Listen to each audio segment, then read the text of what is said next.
Welcome to the Moist Meter. Today we're taking a look at Invincible. I knew nothing about this show or the comics that it was based on. I initially thought this was a superhero cartoon for kids because it reminded me of something you'd see on Nickelodeon back in the day on Saturday mornings or some shit like that. I thought it was just a simple show to capitalize off superhero hysteria, just a little Weenie Hut Jr. show for your children to enjoy, but I couldn't have been more wrong. This show absolutely slaps, and it is far cry from for kids. This is a very dark show, and they say fuck, and it's extremely gory, like to a degree that I haven't seen that often in cartoons. And I don't like to make this comparison, but just to kind of give you a general gist of it, it is a little similar to The Boys in its brutality of showing how some of these superpowers would actually work on a real body. So you'll see people fucking blowing up, their head will get slammed in the ground, like brain matter will splatter all over the place, they'll shit their pants, and like fucking shit particles will blast against their trousers, and it's pretty graphic. Which is surprising, because like I said, I watched episode 1 fully under the impression that this was a kid's cartoon. I didn't know shit about Invincible. And really for like the first 25-30 minutes, I was still like, yeah, this is kind of fun. It's definitely for a younger audience, but there's nothing wrong with that. It's just this kid, he's in high school, he's going through puberty, he's learning how his penis works and why it gets hard, he's got these hormones going on, and maybe he'll get superpowers. Nothing too over the top and never seen before. Kind of reminded me of like some early Teen Titans shit a little bit.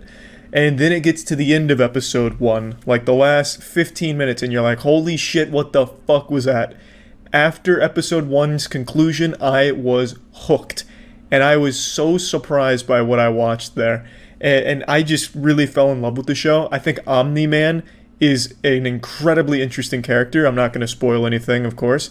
But Omni-Man has a lot of depth to his character. The show tackles some dark shit, and it's not afraid to show you some brutal violence. It doesn't pull any punches there. There's a scene pretty early on, the world's being invaded, we need the superheroes to save us, and Invincible's just learning how to use his powers a little bit, and there's an old lady in trouble. Standard superhero shit. So Invincible's going to save the day and be the hero he's born to be. He picks up the old lady, but since he doesn't have his powers totally under control, he just completely fucking folds her like a piece of paper, breaks every bone in her body, fucking blasting blood out of her pores. It's like a frat douchebag that took a beer can and busted it on his forehead, but with a full human being.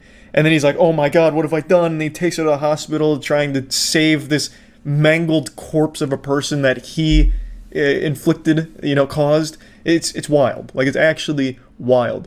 The writing in the show is so good. None of the characters are flat. I find all of the characters to be pretty well-rounded and interesting. I just think Omni-Man really shines in that department.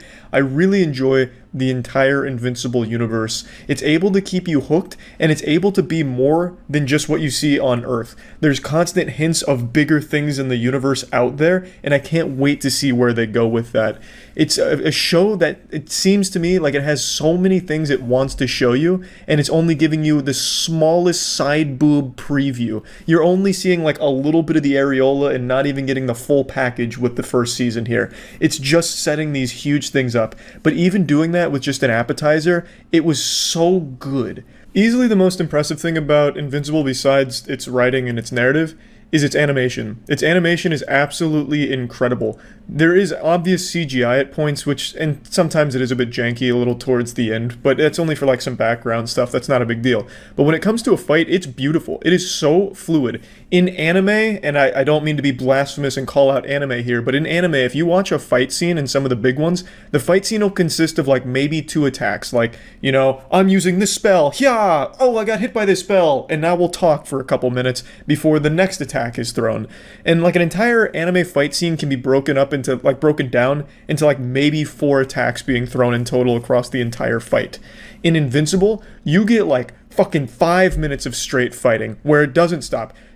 Omni-Man's fighting something and he's fighting that shit for minutes constantly, and it's so fluid. It's not just like a still image that they shake, or it's not just him throwing a punch, it freezes and then you see the thing react where it doesn't really connect. It zooms it out and you get to see every single punch being thrown, all of the action where it's not close up and disorienting. You get to see the impact, and they do a great job of selling how strong the characters are.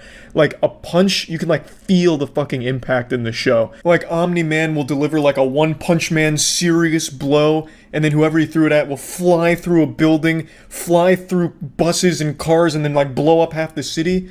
Like, it is huge. And like in most shows, when that happens, you know, you're like, wow, people definitely died during that, but they clearly don't show it because it's a superhero show, so they might as well just not exist. Like, the citizens of the city, it might as well just be empty. In Invincible, you fucking see people dying during that. So like, when this person is flying through the air and they crash through a building or like a train or something, you'll see like bodies just fucking burst into blood clouds and mist, be split in half with guts and tits flying all over the place, bowels hanging off of things. It's like, you see the devastation and what can happen with this kind of fight in a populated area. You see all kinds of people getting crushed by falling debris. You know, if a car gets, you know, hit, you'll see the driver blast through the window and die, get cut up by the glass. Like, it's actually extremely intense. The action is on a whole different level. It's probably not what you're used to seeing, because it never stops to like just break down a narrative. They're not like fighting and he'll like throw a punch, the guy reacts to the punch, he's like, oh, I can't believe you've done this, well, I had to do this because of this. He'll throw the punch and then immediately follow it up. You know, Omni-Man will hit someone against the ground, they'll bounce off the ground, and while they're flying up in the air off the momentum from hitting the ground, he'll grab their leg, fucking slam them on the ground again, then he'll fly up even higher, and then he'll chase him up. Like, the fights don't stop. The fights never stop. When there's an action scene, you can expect it to just be full throttle fighting without just stopping to explain something, and there's never any cheating in its action where they just shaky cam a still image. It is fluid as fuck.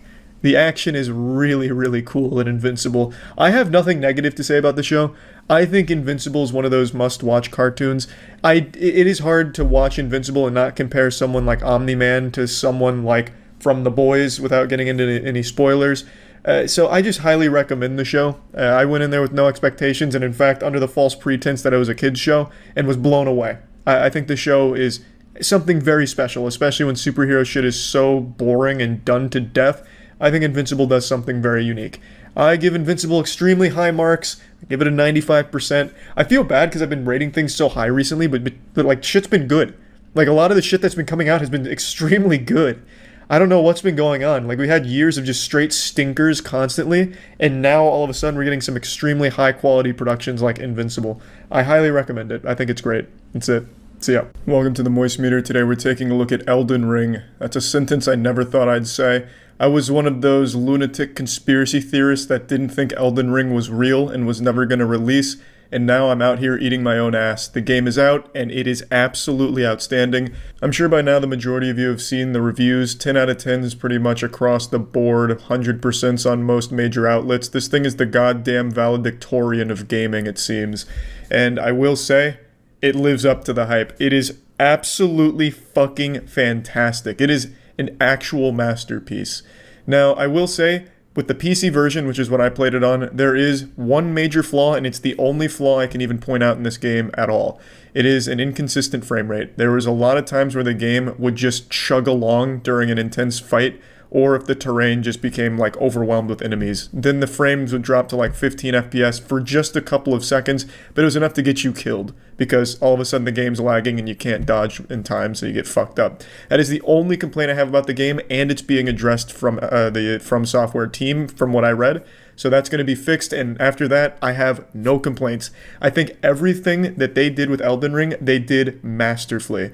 Just like everyone's saying, the game is the culmination of everything From Software learned over the last decade or so of making the Souls series, plus Bloodborne and Sekiro, all rolled into the perfect package. Just this amazing entree, this beautiful dish that's so tasty even Gordon Ramsay would shit himself and come at the same time. It is unbelievable what they've been able to do here. Going into this knowing it was going to be open world, I expected it to just be kind of open world, like a pseudo open world. Not really fully realized, pretty primitive, because it's their first foray into that kind of ballpark. And I thought they were just going to dip their toes in it. They didn't. They dipped their entire fucking sack in here. They cannonballed into this pool.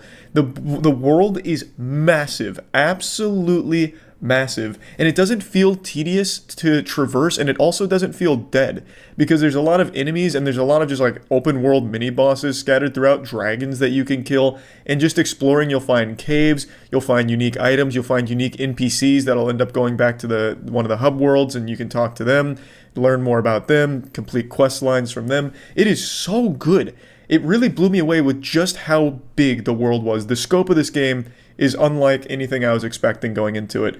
And there's so many layers to it. There's not just one surface level area to explore. It also goes deep underground. For example, there was this elevator in the middle of the forest that I found where you pay a couple keys, you get to unlock it, you go down, and it's unironically like a 6-minute uninterrupted elevator ride straight to hell. And by the time you get to the bottom, you get to this beautiful riverbank, and it is a massive area. There's like 4 different Lost Graces, which is your bonfires basically, and it's so huge. I think there's 3 bosses there. The main one is this deer spirit that you can revive and fight, and the deer spirit has a great soundtrack that backs it. The entire thing is just so cool, and it's just from exploring and finding this elevator. It's amazing just how much there is here. There's so many zones, and all of them are huge and so full of life.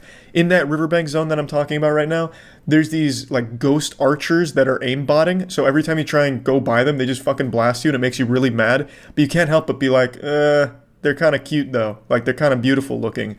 So you're like dodging these, well, you can't really dodge them. You're trying to like not get blasted by these archers as you're trying to light pillars to fight the deer spirit. There's just so much to do. The scale of this game is amazing. And there's so many bosses. I think the final tally is there's 83 unique bosses in the game.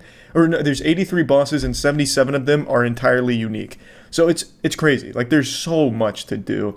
I absolutely love everything about it, and I'm not an open world guy, but exploring this game just felt alive, and it felt like I was constantly able to find things to do and just find interesting shit, whether it's going through dungeons, finding caves, and going through whatever boss was in the cave. There's just so much. There's so much. Even the quests are fun. Like, for example, I met Kenneth. Kenneth is a guy who likens himself to the ruler of Limgrave, or the heir to it at least.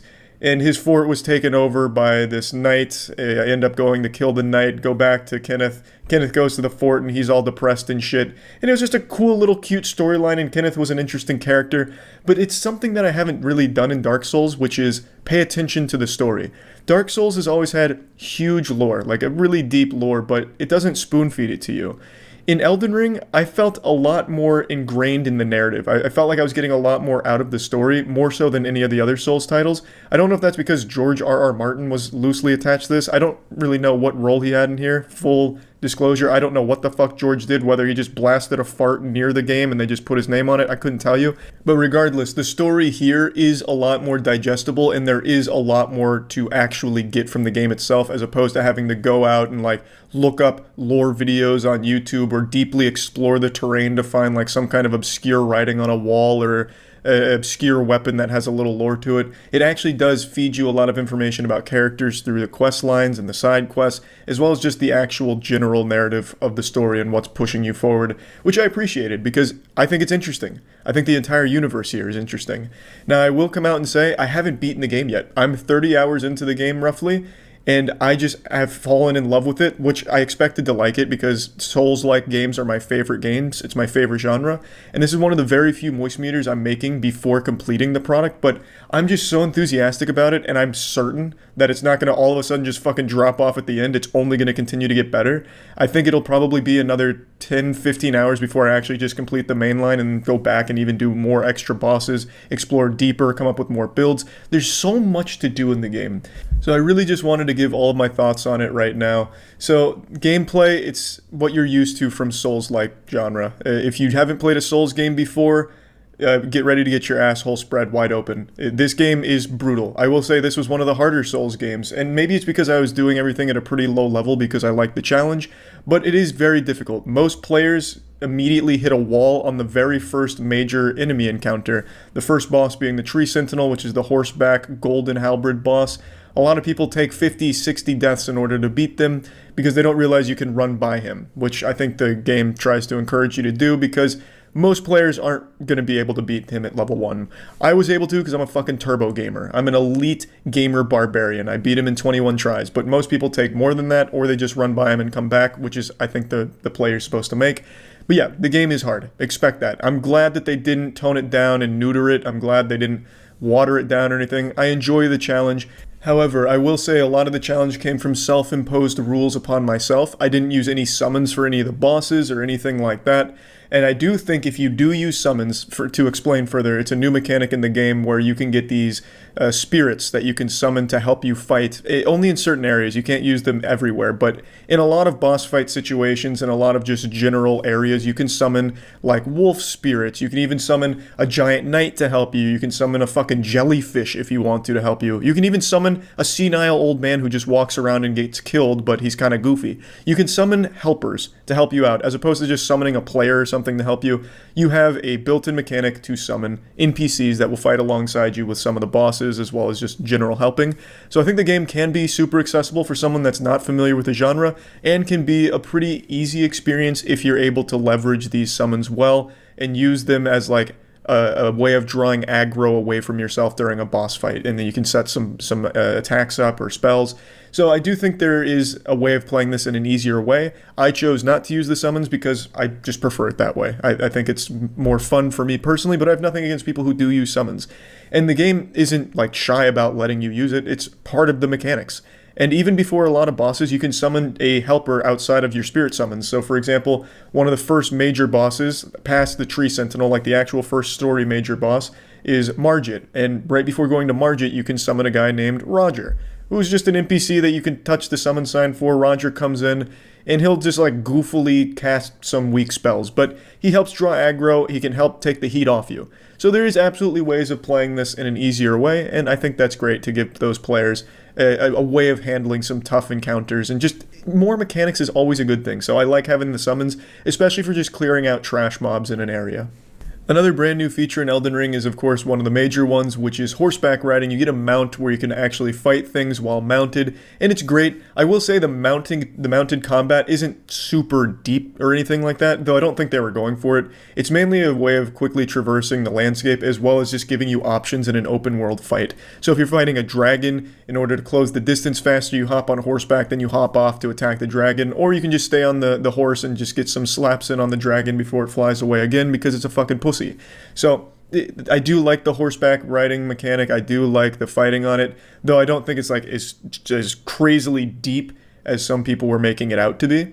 It is still very fun, very effective, and the horse can double jump, which is pretty badass.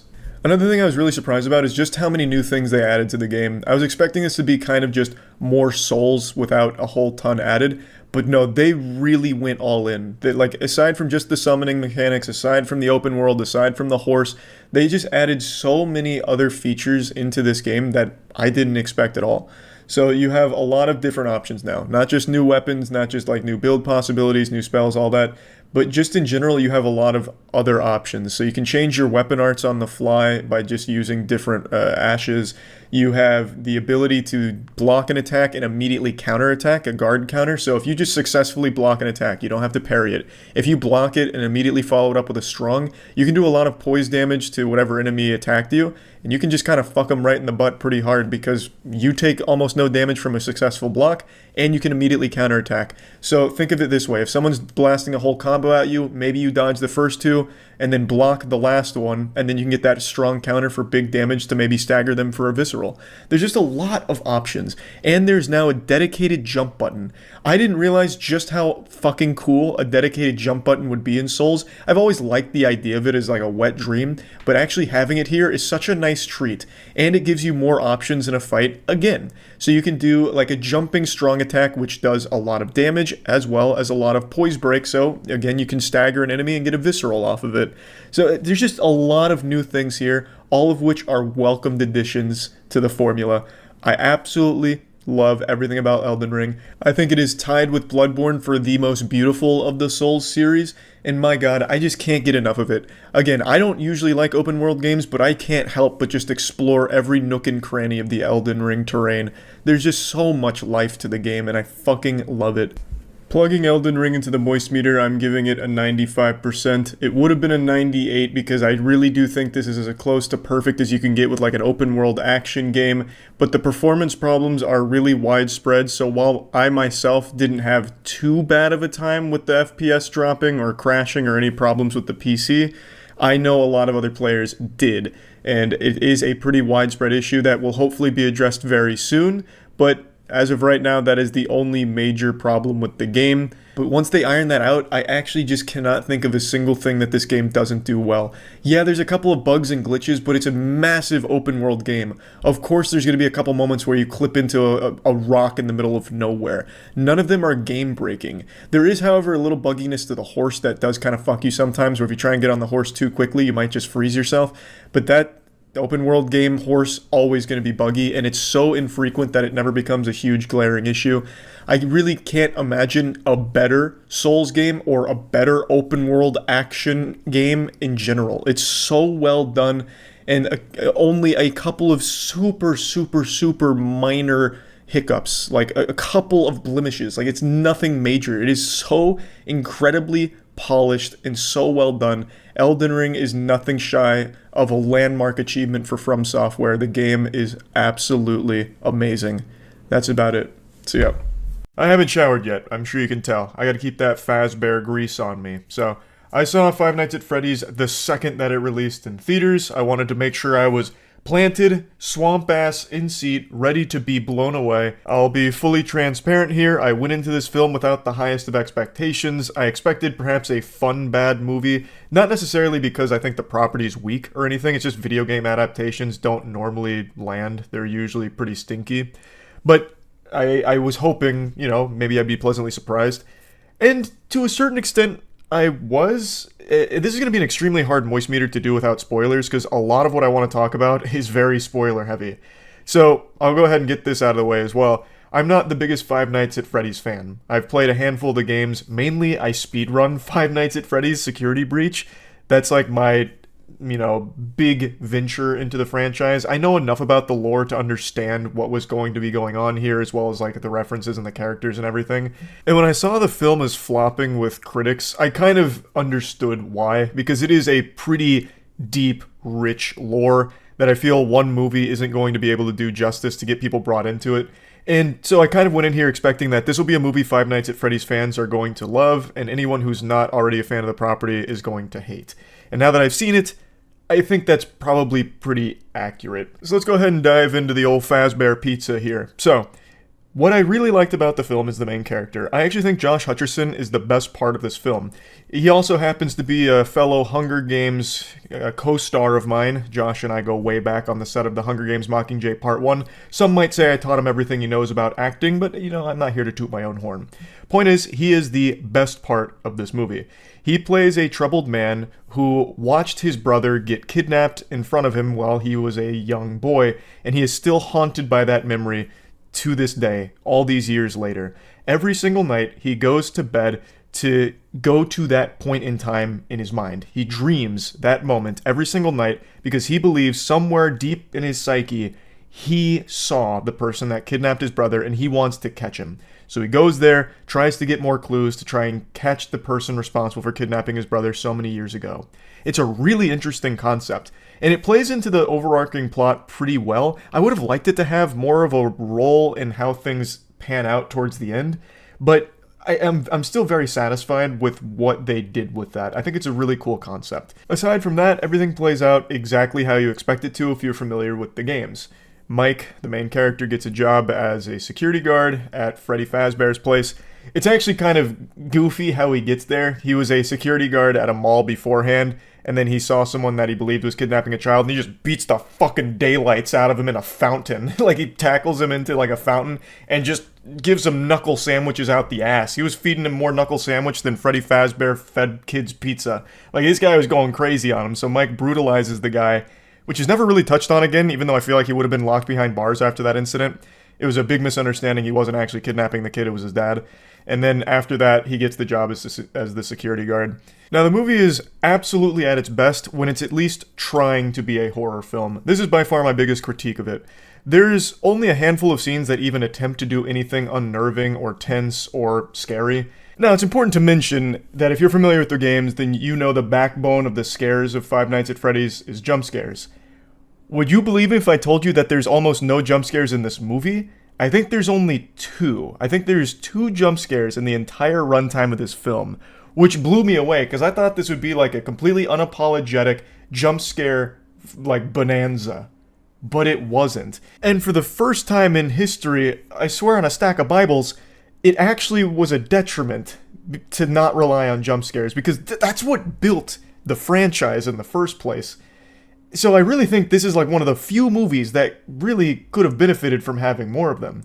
Now, ordinarily, I think that's extremely cheap for your scares, because usually I'd prefer if you'd try and actually build tension, be unnerving and all of that. And since they weren't using jump scares, they did try that, but it doesn't really work super well most of the time. So let me give you an example. A scene where a character's hiding in a closet and a light's flickering behind them. You can see an animatronic fucking rabbit giving it like some psychopath eyes, giving it the stink eye. And it becomes less tense and more silly. Because at its core, looking at animatronic animals being evil is a silly, wacky concept. So the tension building doesn't really work in the film. So I think this really would have benefited from just, playing it safe with jump scares. I think that would have been a little more effective. But even if it's not the best when it comes to frightening the audience, I still think it's at its best when it's at least trying to. And when it's doing that, it's very fun to watch. Like, the animatronics look amazing in this movie. The animatronics look spectacular. Like, I think they did a great job with Freddy and the gang. I really do. And there's a scene in particular where some rapscallions, some less than savory individuals break into the establishment to try and destroy it, just ruin it, even though it's already fucking disgusting. But they go in there to cause a ruckus. And the animatronics fight back.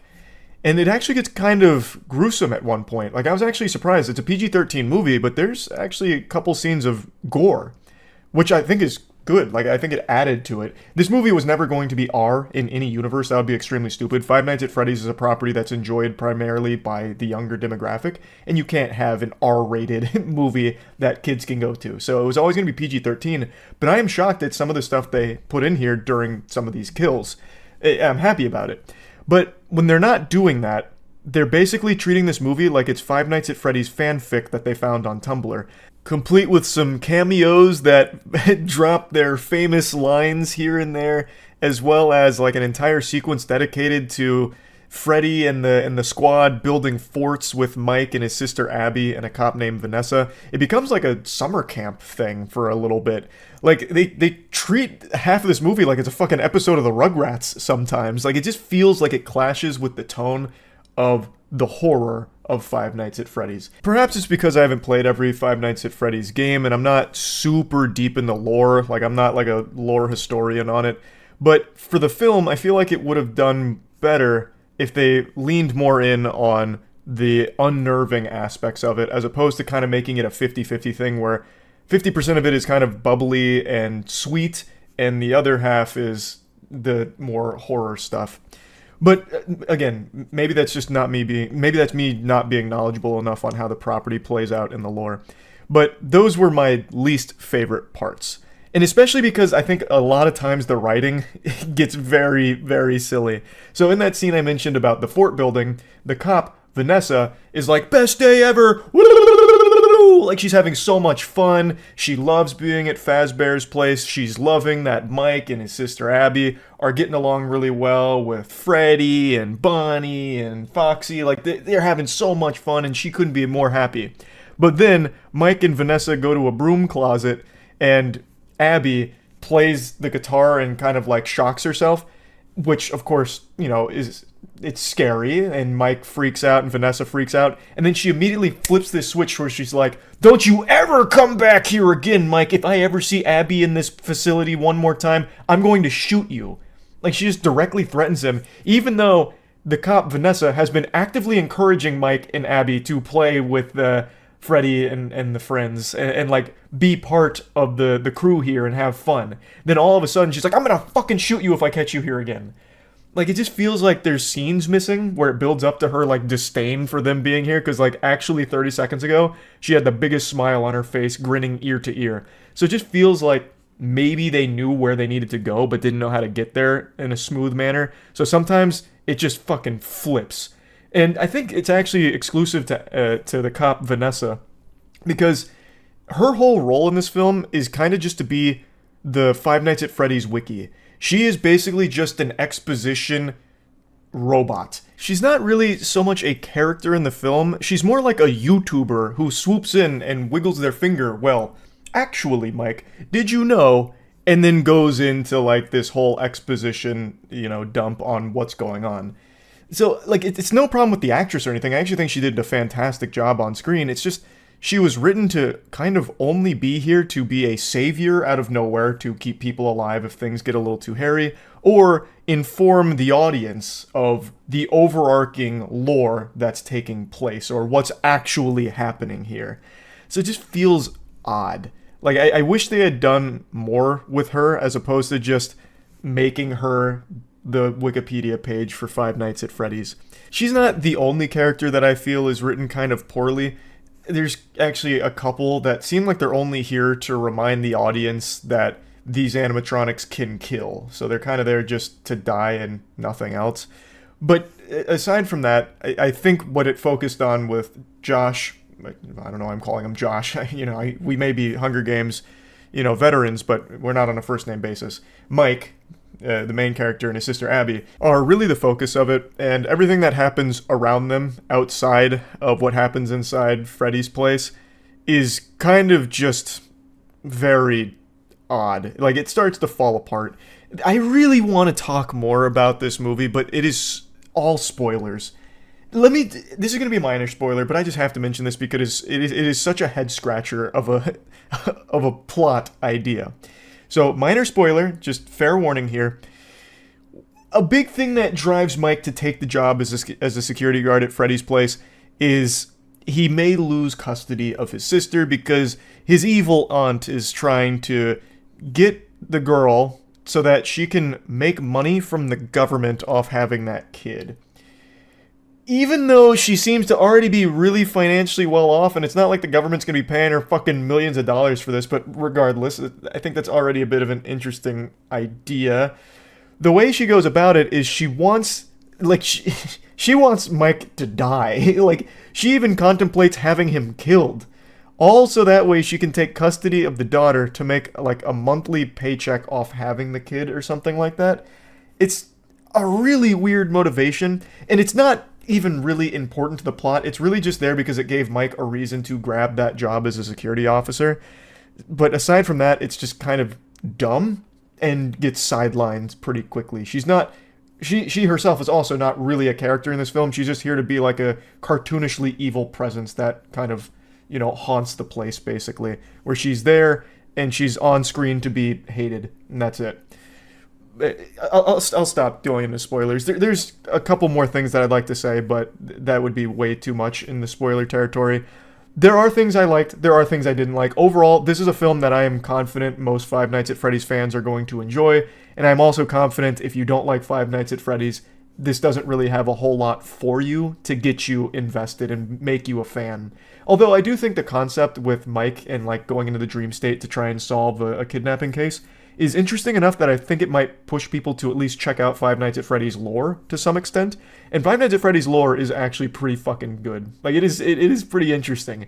So maybe that will be what happens. I also mention this because a lot of you saw the video. There was also a fight that broke out at the premiere of Five Nights at Freddy's. This is the last movie I would expect people to be throwing hands at, but I wanted to mention that. They're calling it the Fight of 87, which is a reference to Five Nights at Freddy's with the Bite of 87, where for some reason a bunch of people just started brawling in the theater on opening day for this movie. So just wanted to toss that out there. I did see the video. Very, very wild. Anyway, plugging Five Nights at Freddy's movie into the moist meter, I'm going to give it a 45%. I think it is not a bad film per se. I think there are bad moments, and I think there are things that weren't executed as well as they could have, but I do find it to be enjoyable enough that it was worth watching. When I initially left the theater, I was a lot less enthusiastic about it than I am now, mainly because there is just like a period of it where it just kind of becomes a slog to get through, and it clashes with what I think the tone probably wanted to go for. But looking back on it, I really did enjoy it with my friends. Like, we were talking to each other a little bit back and forth, whispering, of course, because we're not trying to disrupt the theater, about like how it ties into Five Nights at Freddy's lore. And then also, like, there were a couple scenes where like all fucking five of us all at once, when it happened on screen, went like this and then like that, because it was so nonsensically dumb what just unfolded. So it was a fun experience that I did enjoy, even though overall I don't think it's an amazing adaptation for the property. I think it's good enough that fans are going to be satisfied, but I don't think it's strong enough to stand on its own 2 feet where people that aren't already invested are going to get invested. I think they're going to maybe leave a bit disappointed. But anyway, that's really about it. So yeah. Welcome to the Moist Meter. Today we're taking a look at Cyberpunk 2077, the most hyped video game I've ever seen. The hype for this game would have you believe that it was going to change gaming forever. Even before anyone ever picked up the game, they were talking about how it was going to usher in an era of peace and progress for the human species and revolutionize our medical industry in the real world and give us wetter dreams. The hype for this game was an absolute curse for the final product. No matter what CD Projekt Red delivered, it could be the best video game ever made. It was still going to disappoint people who put these incredible, unrealistic expectations on it. But now that the game is finally out, the question begs to be asked, does it live up to the hype? Has gaming truly evolved? Have we entered this new, enlightened era for our species thanks to Cyberpunk 2077? God bless Cyberpunk 2077? The answer is no. This game never stood a chance at reaching those expectations, but that's not to say the game is bad. In fact, it's a good game. I'd even go as far as to call it a very good game.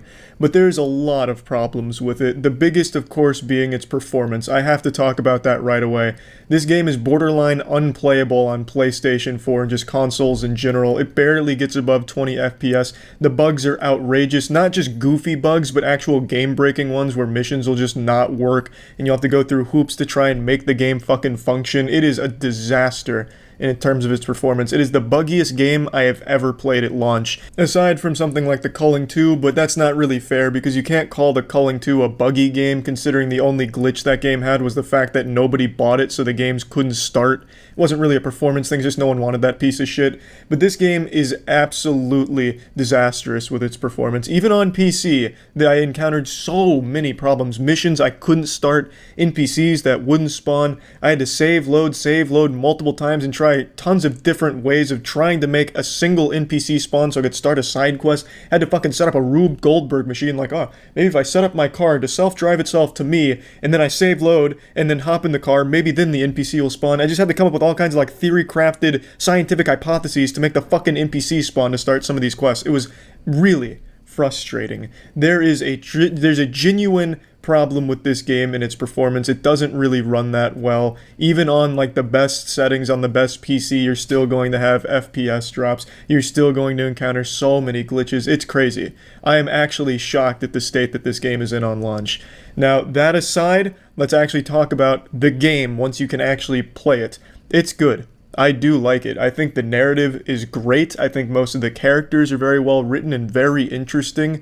I absolutely love the world. The universe here in Cyberpunk 2077 is not only visually breathtaking and one of the best looking games I've ever seen in terms of its graphics and its art style and just visuals in general, but it just feels alive. As you're exploring Night City, you're going to encounter a ton of different shit. People asking for help. You know, there's a dude out there who's burnt his dick trying to get a dick augmentation, so now you have to drive him to the clinic so he can repair his penis before it burns itself off. There's just so much to do, and there's just so many things to encounter and just explore in the world. It really does feel alive. It's not like you're just wandering around a barren wasteland with no one in it, nothing to do, and just putting fingers up your asshole as you wait for the next side quest or main quest. There's just tons of tiny things you can do around the world, and I really appreciate that. The universe, the world, it is absolutely 10 out of 10 in that department. Great. The game is beautiful to look at. The design choices are great. I love the aesthetic of the game. I can't talk enough about how much I enjoyed that. And to complement all of it, you have great soundtrack. Every fucking song in this game is a banger. It really is. I didn't hear a single song that came on that I was like, damn, that shit is stinky. It's not good. I was always like, fuck, turn that shit up. I don't care if I get DMCA'd on Twitch. That's a great fucking song right there. The soundtrack in this game is so good. The score is great. They crushed it in that department as well. But now, we're going to get on to some of the things that I think are a bit of a shortcoming for it, even aside from just the massive glaring problems with performance. I think the gunplay is super stiff. I think it's clunky. I think it feels like it's straight out of 2009. It is not the best gunplay. It's not tight. It's very floaty. I just didn't really find myself liking the gunplay that much. And the guns themselves I think are cool and pretty imaginative, but the main differences between guns are just stat changes. You'll get different categories of weapons, but it doesn't really change that much because every weapon kind of functions the same. And throughout my playthrough, I played on hard, and I never really encountered any times where I was like, damn, I need to mix and match my guns here to suit the enemies I'm facing. You basically just choose whatever gun has the highest damage output as just base DPS, instead of like, oh, I'm going up against robots, I should look for electrical damage elementals or anything. You never have to worry about that. You just choose whatever has the highest number like a fucking caveman. So I didn't like the gunplay. It didn't feel that great. There are a lot of options when approaching combat, such as hacking. You can scan enemies and quick hack them, which can do things like overheat them or turn off their eyesight for a second or make them forget they're in combat, which is all pretty cool, but it's just a novelty. It doesn't really do much to help you. It's kind of pointless because in the time it takes to hack them, you could have just killed them with a gun or melee. I spent the majority of the game going through a melee build. I went for max coolness. There's a lot of perks and a lot of attribute points that you allocate in the game, and I went for the coolness category, which involves stealth and something called cold-blooded, which is passives that you stack up to give you other bonuses. I didn't really use stealth. Stealth was pretty boring, but the cold-blooded was pretty cool, and it worked really well with my melee build, so I went through the whole game just going absolutely just straight fucking wild on him. I had an electric baton and I just started one-shotting some of the big bosses towards the end and just bending cheeks over and putting both fists in their asshole. Melee build was pretty fucking great, and coupling my good weapons and good perks with good cyberware augments. Cyberware is another thing that you can be upgrading your character with, which is things that you'll find out in the world and from Ripper docs where you can add them to your character. That'll give you things like a double jump if you put that on your legs. It can give you other things like gorilla arms and mono wire, all kinds of different things that kind of change the way your character plays. And I do like cyberware a lot. But when it comes to the actual perks, I think a lot of the perks are really uninspired. It's just flat percentage increases. There's a few that do change how some of the things function fundamentally, but for the most part, the perks that you're getting are just percentage increases, which is a little boring. I would have liked to see a little more creativity from some of the perks instead of just, hey, putting a point in here gives you 5% bonus damage with blunt weapons. I would have liked to just see a couple other things that would change it up a bit. But there's so many things you can put points into. I understand that would just be also unrealistic to ask of them, so it's not a huge complaint, just a little nitpick there. I do like how much there is that you can play around with. There's a lot of things you can find. You can upgrade your weapons through finding crafting materials in the world, going to vending machines, scrapping some soda cans, get some parts, upgrade your weapons. Like, you're going to be doing a lot of min-maxing if you care about a really great build and just being overpowered fucking badass, traveling the night city.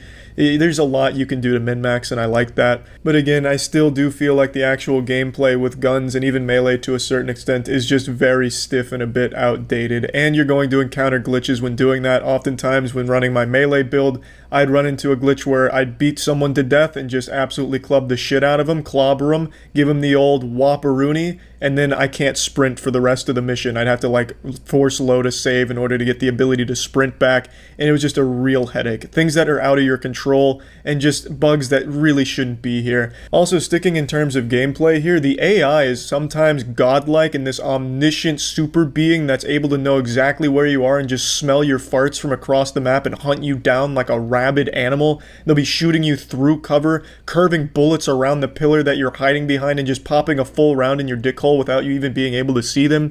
And then some other times, the AI is the dumbest shit you've ever seen in the world, where you have to wonder, is the game even working anymore? The AI will be looking right at you while you're crouched. You can be in front of them, touching their shins, giving them a back massage, and they won't be alerted to your presence. So the AI is just really inconsistent with its difficulty. Again, I stayed on hard the whole whole game, and it was never really that challenging to begin with. But sometimes you'd have moments where you're just getting one shot from someone that you never saw, and they're using like a fucking slingshot or like shooting spitballs out of a straw, and they're one-shotting you at full health. And then other times you can take a million bullets because they're like stormtroopers and can't hit you, or they just don't even fucking see you because they're just standing there on patrol with their eyes closed. It was just all over the place with it, with its difficulty. So the gameplay really is probably one of the weakest parts about the game, of course, putting aside performance issues. Now, let's talk about the length of the game, because I see that being a complaint for a lot of people. 8 years for only 15, 20 hours, ridiculous shit like that.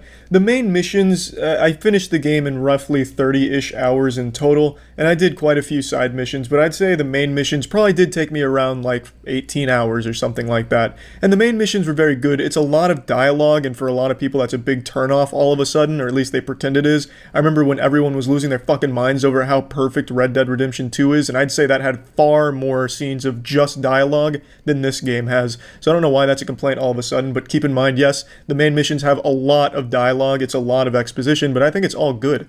I think it's all well written when it's not glitching out, because oftentimes during these fucking cutscenes and during the dialogue, you'll have people shouting a million lines at you because the dialogue's overlapping, so you have 9 conversations going when you're trying to get the fucking narrative fed to you, so you have no idea what's going on, so you have to reload in order to get the actual lines delivered at the right time, as opposed to 9 lines overlapping. So, but again, that's just another fucking bug in this game that happens way too often. When you're actually getting the narrative, though, I think it's good, it's well written, it's engaging, the story's good, the plot's nice, and the ending that I got, I thought it was a happy ending. I got a very happy ending, but it was a bit weak. There were a lot of things that were unresolved, and from what I saw of the other endings, none of the endings are all that great.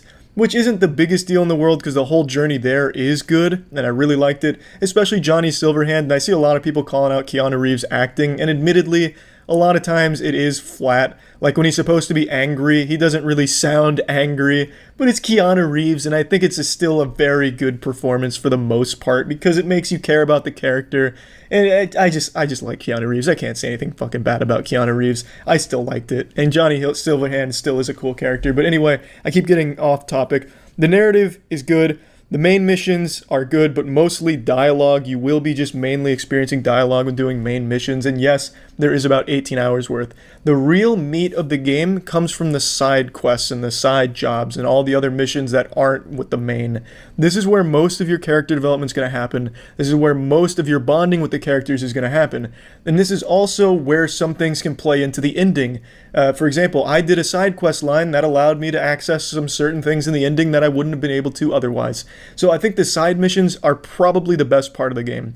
I found those to be extremely high quality, very interesting, and really got me to understand more about this very interesting cast of characters. So I think the side quests are spectacular, and there's a lot more action in those. It isn't just shooting once every 30 minutes in between dialogue. There's a lot more going on in the side quest than I'd say go on in the main quest in terms of action and shit. But I don't think it's a short game. I don't know why people are criticizing it. There's so much content here. There's a lot of meat in here. And especially if you care about min-maxing, there's so many cyberware augments and perks that you're going to want to access and points you want to put in certain places. Like, there's a lot. There is a lot of juice in this juice box. So I don't know where everyone's saying 8 years for like no content. I don't know where that's coming from. They clearly haven't played it or didn't really care to, actually play most of it. They just beelined the main story and did it on easy mode, game journalist mode, because it is not a short game. It really isn't. And overall, I'd say it is a good game, but I wouldn't call this a great game. I enjoyed my time with it. I didn't have crazy expectations of it going in. This is right around what I was expecting, so I was happy. In fact, this is better than I was expecting, so I was pleasantly surprised, to be honest.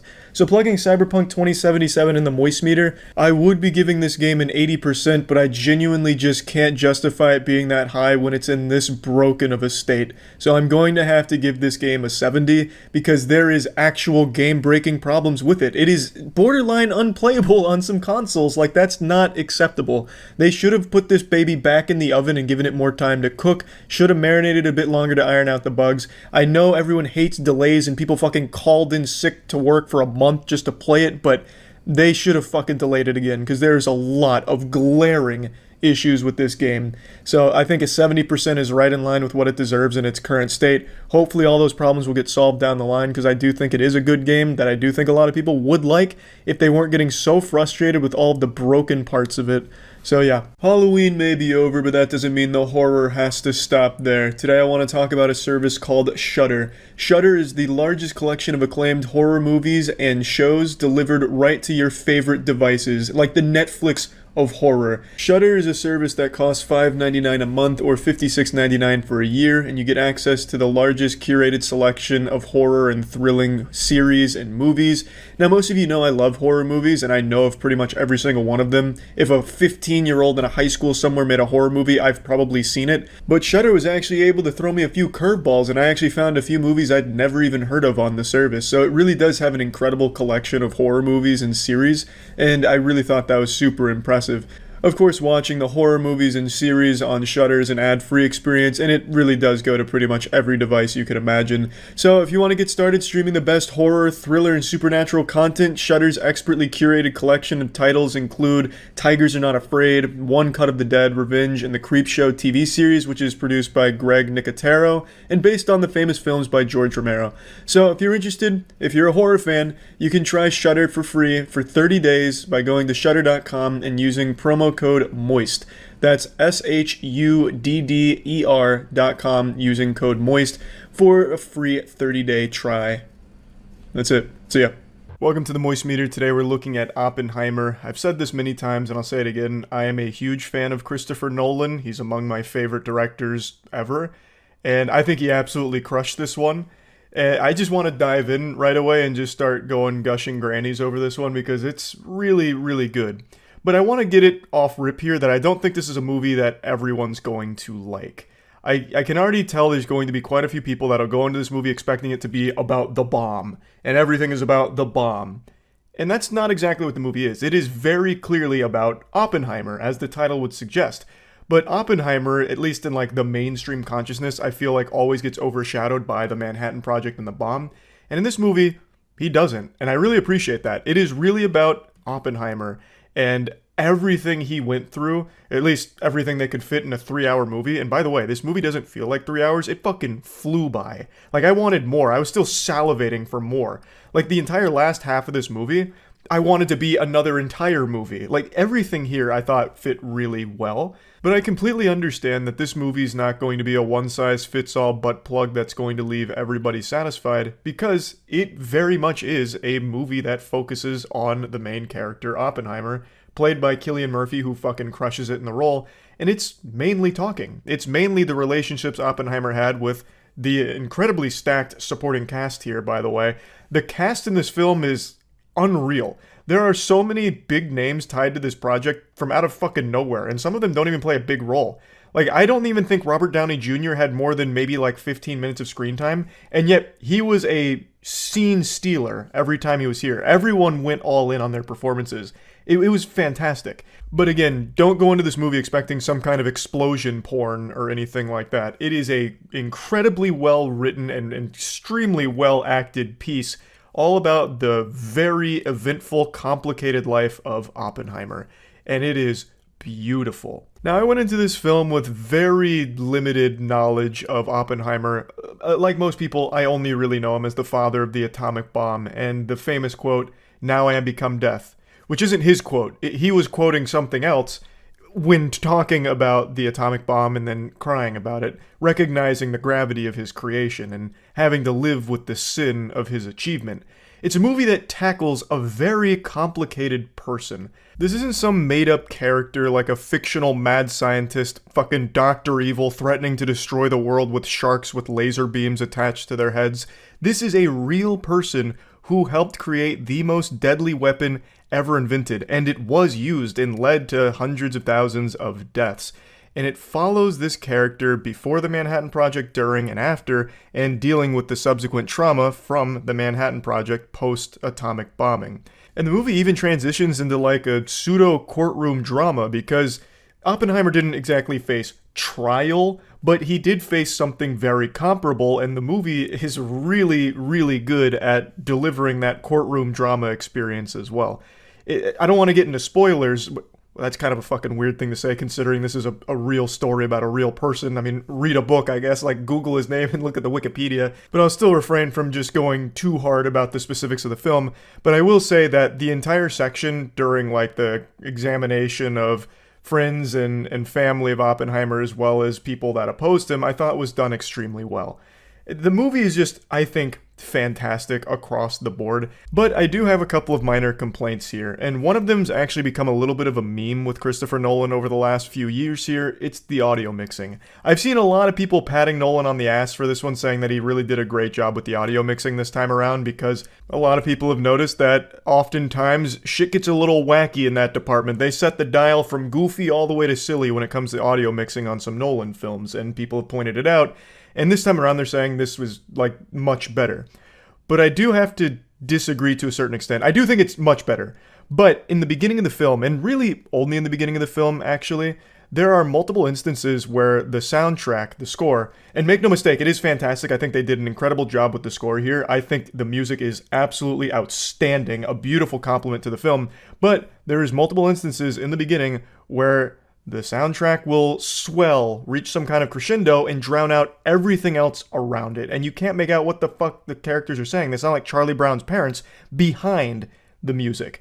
And not just with the score. There's a couple of other scenes in the beginning where there's other sound effects going on, and you still can't really make out what characters are saying to each other.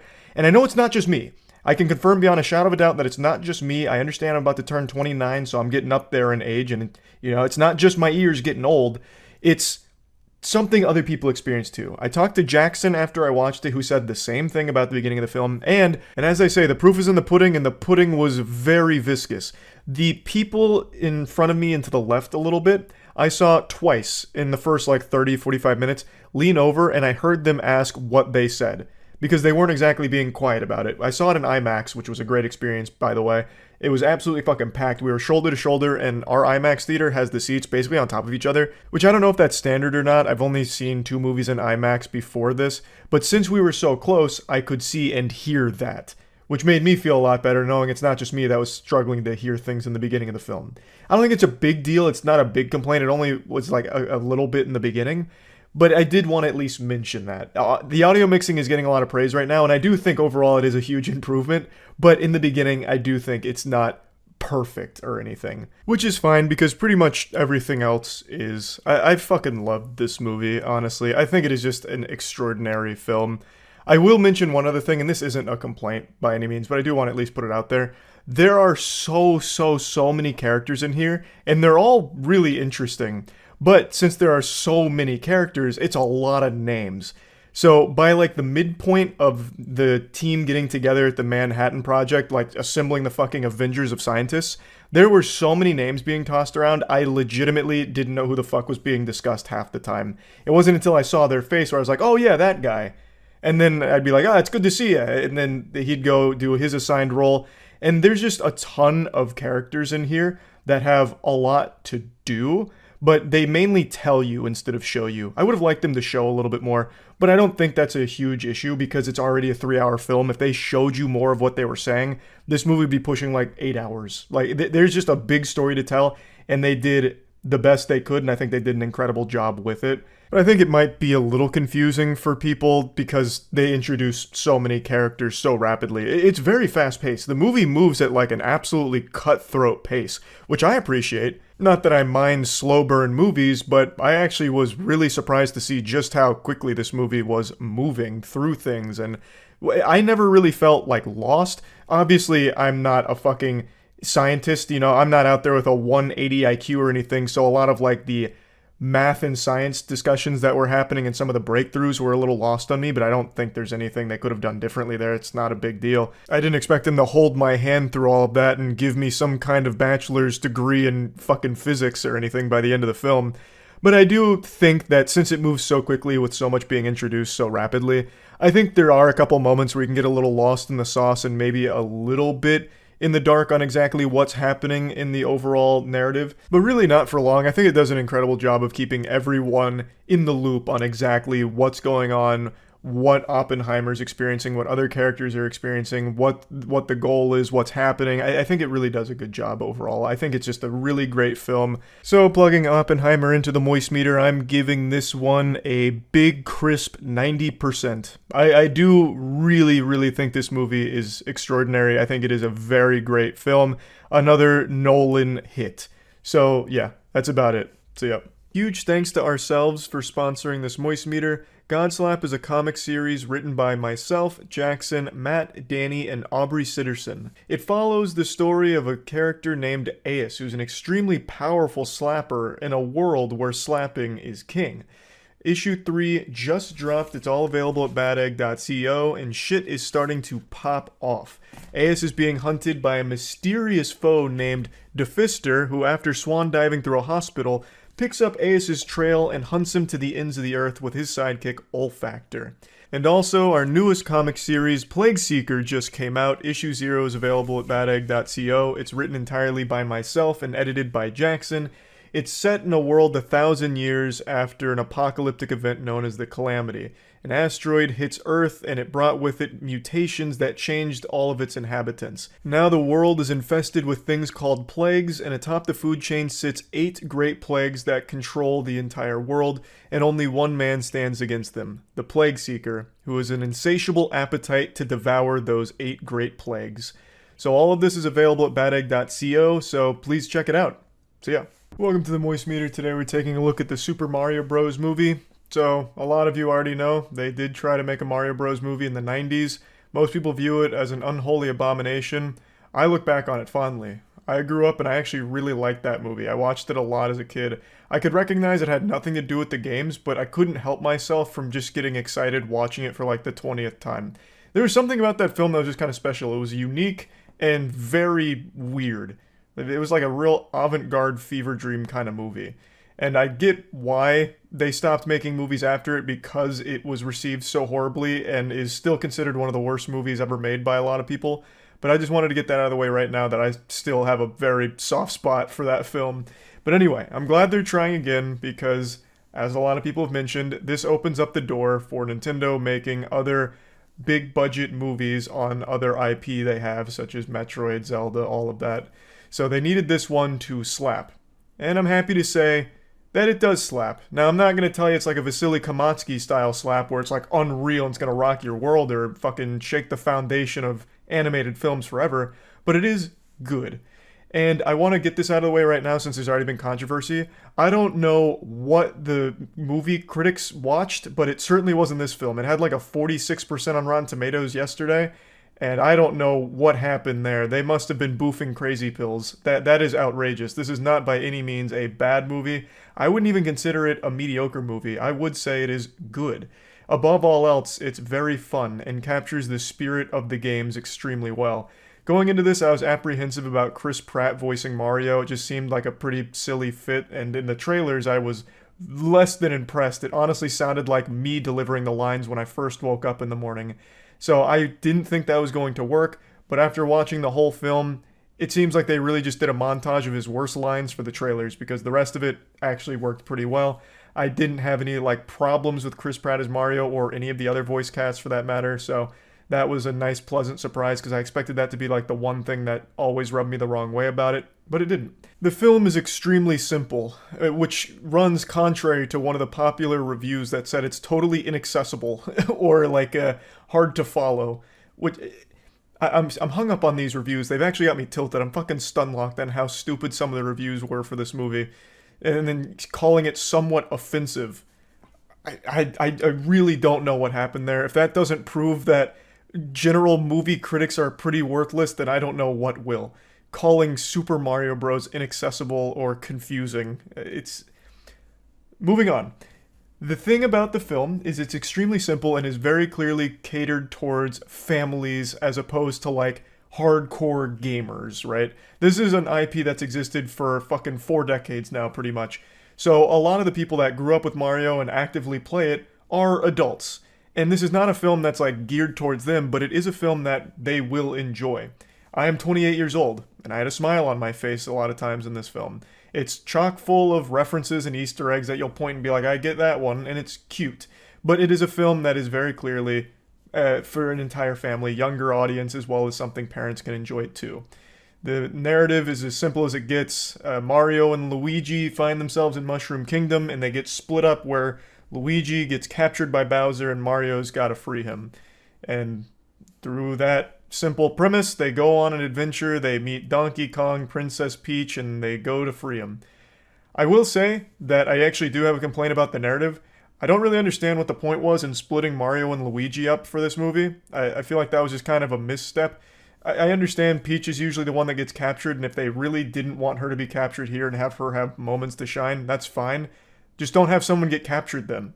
You could still have Bowser cruise up in the goddamn fucking war island and breathe fire and everything, and that's still an imminent threat that Mario and Luigi would be motivated to stop to help people. You didn't really need Luigi to be captured. For the most part, for the majority of the movie, Luigi's just the damsel in distress fucking hanging and putting his thumb up his ass with nothing to do. Which I think kind of sucks, especially because Charlie Day's performance as Luigi was really good. He does have some moments, but I just really think that was kind of a weird decision to have him be captured. Like, if you did want someone to be captured, I do think it probably should have been Peach, and if you didn't want Peach to be the one being captured, well then just don't have anyone be captured in the first place and everyone works together, fucking power of friendship like anime's taught us, and they go stop Bowser for the good of the Mushroom Kingdom. That would have still been just fine. It's not the biggest deal in the world, but I did find that a little stupid to have Luigi just be totally out of the equation for most of the film. But aside from that, it really does capture the spirit of just fun Mario shit. So there's a lot of like platforming moments where he's running like an obstacle course, or if him and Donkey Kong are teaming up to get to a destination, they're picking up power-ups on the way, shooting the fire flower and just going kind of crazy, killing, well, not killing, jumping on things and blasting them, kicking shells. There's even Mario Kart moments on Rainbow Road. And it's all really fun, and I think it really captures that essence. And it's beautifully animated. The movie is like shockingly gorgeous. They did not cut any costs on the quality of the animation here. That really impressed me as well. Everything in the film looks amazing. Now, the next thing I'm going to compliment might actually be something that some of you view as a problem, but I actually appreciated the pacing in that they didn't bother spending a whole lot of time fleshing out characters. The characters are super simple. Like, they don't really get much depth. For example, Mario shows up to Mushroom Kingdom. He's a total fucking stranger. He's being hunted by toads. Like, he's immediately, like, this problem that they're trying to, fucking kill and burn at the stake. The demon has entered the battlefield. But then he happens to run into Peach at the castle, and she's like, oh, human, like me. All right, great. You can join me in my cause here. And that's it. Then they immediately become best friends. They immediately hit it off, fucking fireworks falling all over the place. They love each other immediately. And they never really, bother exploring, their relationship or even, how they feel a lot of the time.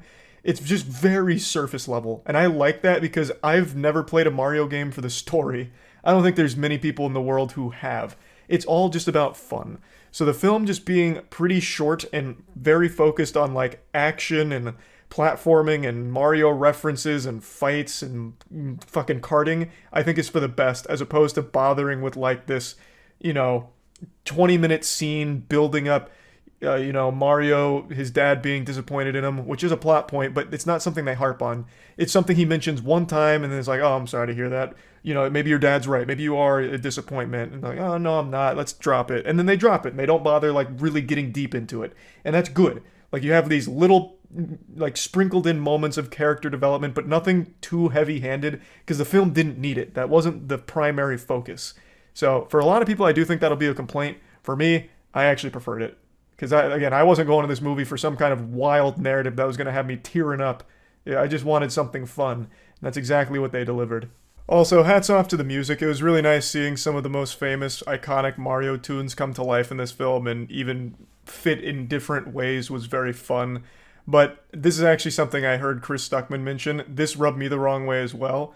There's a lot of moments of 80s rock in here for some reason, which makes no sense. Fucking AC/DC Thunderstruck playing out of nowhere, or them running around to Beastie Boys. I don't know what the thought process was there. It really doesn't work at all. Even if you're a huge fan of those songs, seeing them in this movie, it's oh, that's not hype. That's just fucking weird. Almost feels like watching some kind of like YouTube AMV where they try and like make a song like that fit the atmosphere, and in this one it just didn't work successfully. But when they actually have like the Mario music that they've composed in different ways, it works very well. So they should have just sidelined that whole like 80s rock thing they toyed around with here. That probably shouldn't have made the final cut. But yeah, anyway, I just really don't have a whole lot of complaints about the film at all. Plugging Super Mario Bros. Movie into the Moist Meter, I'm going to give it a nice 80%.